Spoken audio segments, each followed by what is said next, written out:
এইটা আজকে পাকিস্তানি খিচুড়ি রান্না করেছি ল্যাম্প দিয়ে। ল্যাম্পটা ভালো করে আগে রান্না করে নিয়েছি, দেন রাইসের সাথে অ্যাড করে দিয়েছি। আমি মোটা রাইসটা পাই নাই, তো ঘরের রেগুলার রাইসটাই দিয়েছি। আর ডাল একটা মেস ছিল, জানি না কেমন হয়েছে খেতে, ইফতারি করে বোঝা যাবে। মনে হচ্ছে মাংসটা একটু কম হয়েছে।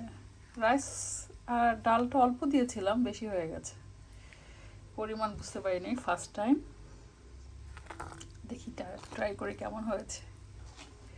কে কে ট্রাই করেছো পাকিস্তানি বিফ গোস?